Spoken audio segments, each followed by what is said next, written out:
Channel new facts. நம்ம இன்னைக்கு பார்க்க போகிறது பூமியின் ரகசியத்தை பற்றி பார்க்க போகிறோம். வாங்க. நம்ம பூமியில் மொத்தமே 7 கண்டங்கள் இருக்கு. அந்த 7 கண்டங்களில் ஏஷியா, யூரோப் இந்த ரெண்டுமே சேர்ந்ததா யூரேஷியான்னு சொல்லுவாங்க. அதுக்கப்புறமா இருக்கிறது ஆப்பிரிக்கா, அதுக்கப்புறமா இருக்கிறது நார்த் அமெரிக்கா, அப்புறம் இருக்கிறது சவுத் அமெரிக்கா, அப்புறம் ஆஸ்திரேலியா. இன்னொன்று ஒரே ஒரு கண்டம் இருக்கு. அந்த கண்டத்தோட நேம் அண்டார்டிகா. அந்த இடம் ஃபுல்லாவே பனியால ஃபுல்லா சூழ்ந்திருக்கும். இதை நம்ம அண்டார்டிகான்னு சொல்லுவோம். நம்ம பூமியில மட்டும்தான் ஒரே ஒரு நிலா இருக்கு. அதுதான் நம்மளோட டெய்லி பார்க்குற நிலா. நம்ம டெய்லியுமே நிலாவோட ஒரு ஃபேஸ் தான் பார்க்குறோம். மற்ற ஒரு ஃபேஸ் நான் இப்போ ஸ்க்ரீன்ல காமிக்கிறது. ஏன் நம்ம எல்லாருமே ஒரே ஒரு ஃபேஸ் ஒண்டி பார்க்கணும்னு தெரியுமா? அது இந்த வீடியோவை பார்த்து தெரிஞ்சுக்கோங்க.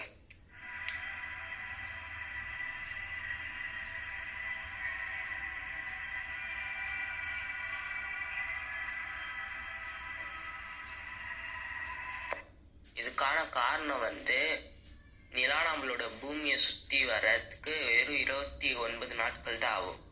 அதுவே தன்னைத்தானே சுத்திக்க 29 நாட்கள் தான் ஆகும். நிலாவோட ரொட்டேஷனோ ரிவால்யூஷனோ சேம் பீரியட் எடுத்துக்கிறதுனால தான் நம்ம நிலாவோட ஒரே ஒரு முகத்தை பார்க்க முடியுது. நம்ம நிலவுக்கு எந்த ஒரு அட்மாஸ்பியருமே இல்லை. அதே மாதிரி நம்ம பூமிக்கோ நம்ம நிலவுக்கோ இருக்க தூரம் 3,84,400 கிலோமீட்டர். இந்த ஒரு தூரத்துல Mercury, Venus, Mars, Jupiter, Saturn, Uranus, Neptune இந்த 7 பிளானட்டுமே நம்ம பூமிக்கோ நிலவுக்கோ இருக்கிற தூரத்துக்கு ஃபுல்லா அடக்கிடலாம். அதே மாதிரி இஸ்ரோ சந்திராயன் 1 2008 லான்ச் பண்ணியிருக்காங்க நம்ம மூன்ல. அதே மாதிரி நம்ம எர்த்தை ப்ளூ பிளானட் அல்லது லிவிங் பிளானட்னு சொல்லுவோம். ப்ளூ பிளானட்னு சொல்ல காரணம் பூமி வாட்டரால கவர் ஆயிருக்கு. நம்ம சூரியனோட 3வது பிளானட்டோ அதுதான். நம்ம சூரியனில இருந்து 150 மில்லியன் கிலோமீட்டர் சூரியனை விட்டு விலகி இருக்கு. நம்ம 800 கிலோமீட்டர் பர் ஹவர்ல போனோம்னா நம்ம கண்டிப்பா 21 வருஷத்துல நம்ம சூரியனை ரீச் ஆயிடுவோம். அவ்வளவு தூரத்துலதான் நம்ம பூமி 3வது அமைஞ்சிருக்கு. நம்ம சூரியன்லயே 1.3 பூமிய நம்ம ஃபுல்லா அடக்க முடியும். இங்க இமேஜின் பண்ணி பாருங்க, அவ்வளவு பெருசு நம்ம சூரியன். நம்ம சூரியன்ல இருந்து வர வெளிச்சம் நம்ம பூமிக்கு வர சேர மொத்தம் 8 நிமிஷம் ஆகுது. நம்ம பூமி பாத்தீங்கன்னா ஆன்டி கிளாக் வைஸ் ரொட்டேஷன்ல சுத்துது. நம்ம பூமியை தன்னைத்தானே சுத்தி முடிக்க 23 மணி நேரம் 56 நிமிஷங்கள் 4.9 செகண்ட்ல நம்ம பூமி தன்னைத்தானே சுத்திக்கோ. அதுவே நம்ம சூரியனை சுத்தி வர 365.25 நாட்கள் எடுத்துக்கோ. அதே மாதிரி நம்ம பூமி 23.5 டிகிரி சாஞ்சி இருக்கு. இதனாலதான் நமக்கு சீசன்ன்றதே வருது. இல்ல நார்த் போல் சவுத் போல்னு 2 வகையா பிரிக்குது. சவுத் போல்ல அண்டார்டிகா என்ற ஒரு பெரிய கான்டினென்ட் இருக்கு. நார்த் போல்ல கிரீன்லாந்து என்ற ஒரு கண்ட்ரி இருக்கு. நம்ம பூமியோட ஒரிஜினல் ஷேப் ஸ்பியர் இல்லைங்க. நம்ம பூமியோட ஒரிஜினல் ஷேப் ஜியாய்டுன்னு சொல்லுவாங்க. இந்த ஜியாய்டுனா என்னன்னா, ஒரு பக்கம் மேடா இருக்கும், இன்னொரு பக்கம் பழமா இருக்கும், இன்னொரு பக்கம் கடல் அதிகம் ஜாஸ்தியா இருக்கும், இன்னொரு பக்கம் கம்மியா இருக்கும். கரடு முரடா இருக்கிற பகுதியை தான் நம்ம ஜியாய்டுன்னு சொல்லுவோம். நம்ம பூமியோட ஷேப் ஜியாய்டு ஷேப்ல இருக்கு. 4 வருஷத்துக்கு ஒரு தடவை லீப் இயர்ன்றது வரும். பூமி தன்னைத்தானே சுத்திக்க 1670 கிலோமீட்டர் பர் ஹவர் செகண்ட்ல தன்னைத்தானே சுத்திக்குது. அதே நம்ம சூரியனை சுத்தி வர 30 கிலோமீட்டர் பர் செகண்ட்ல நம்ம சூரியனை சுத்தி வருது. அடுத்ததான் நம்ம பூமியில இருந்து தெரியக்கூடிய ரொம்ப அழகான காமெட்ஸ் பத்தி பார்த்துலாம். இது நம்ம பூமியில மட்டும் தெரியாது, எல்லா பிளானட்ஸ்ல இருந்தும் இந்த காமெட்ஸ் தெரியும். இந்த காமெட்ஸ் வந்து என்னன்னா 76 வருஷத்துக்கு ஒரு தடவை தான் நம்ம பூமிக்கு தெரியும்.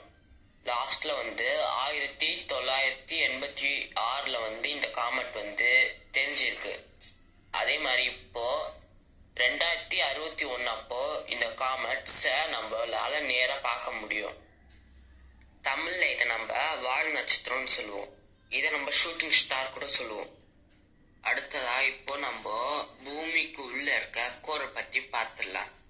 நம்ம பூமிக்கு உள்ள இருக்க கோர் வந்து ரொம்பவே சூடானது. இந்த சூடை நம்ம எங்க போயிட்டு உணர முடியுமா? நம்ம சூரியனோட மேல் பரப்புல இருக்க சூடு நம்ம பூமிக்குள்ள இருக்கு. அதே மாதிரி நம்ம பூமிக்கு ஒரு தம்பி கிரகம் இருக்கு, அதுதான் மார்ஸ். பூமியோட பாதி பகுதியை ஒண்டி நிறைக்கும் தான் இந்த மார்ஸ் பிளானட். அதே மாதிரி பூமிக்கு இன்னொரு தங்கச்சியும் இருக்கு, அதுதான் வீனஸ். ஆல்மோஸ்ட் பூமியை போலவே சேமான சைஸ். ஆனா கேரக்டரிஸ்டிக்ஸ் வைஸ் எல்லாமே டிஃப்ரெண்ட் தான் நம்ம பூமியை விட. அடுத்ததான் நம்ம ஸ்பியர்ஸ் ஆஃப் எர்த்தை பத்தி பார்த்துடலாம். முதல்ல வந்து லித்தோஸ்பியர். லித்தோஸ் என்ற மீனிங் வந்து ராக்கி. இந்த லித்தோஸ் என்ற வேர்டு வந்து கிரீக்ல இருந்து வந்திருக்கு. அடுத்ததா வந்து ஹைட்ரோஸ்பியர். ஹைட்ரோ என்ற மீனிங் வந்து வாட்டர் சொல்லுவாங்க. இந்த ஹைட்ரோ என்ற வேர்டு கூட கிரீக்ல இருந்து தான் வந்திருக்கு. அடுத்ததா பார்க்க போறது வந்து அட்மாஸ்பியர். அட்மா என்ற மீனிங் வந்து காத்து என்றத நமக்கு எந்த ஒரு விளக்கமே தேவையில்லை. இந்த அட்மா என்ற வேர்டு வந்து கிரீக்ல இருந்து வந்திருக்கு. அடுத்ததான் நம்ம பார்க்க போறது வந்து பயோஸ்பியர். பயோஸ்பியர்னா வந்து லிவிங் ஸ்பியர், நம்ம வந்து உயிர் வாழ்றதுக்காக தேவையான ஒரு கோள். இந்த லித்தோஸ்பியர், ஹைட்ரோஸ்பியர், அட்மாஸ்பியர் இந்த மூணுமே சேர்ந்தது தான் பயோஸ்பியர். பயோ என்ற மீனிங் வந்து லைஃப். பயோ என்ற வேர்டு வந்து கிரீக்ல இருந்து வந்திருக்கு. லித்தோஸ்பியர், ஹைட்ரோஸ்பியர் அண்ட் அட்மாஸ்பியர் சேர்ந்திருக்க ஒரு வாழ்வியல் கோள்னா நம்ம பூமி தான். நம்ம பூமியை பத்தி இன்னைக்கு நிறைய விஷயங்களை தெரிஞ்சுக்கிட்டோம். இதோட நம்ம வேற ஒரு வீடியோல சந்திக்கலாம். இதோட அனைவருக்கும் நன்றி. இந்த வீடியோ பிடிச்சிருந்ததுன்னா லைக் பண்ணுங்க, ஷேர் பண்ணுங்க, கண்டிப்பா எல்லாருமே சப்ஸ்கிரைப் பண்ணுங்க. தேங்க்யூ ஃபார் வாட்சிங்.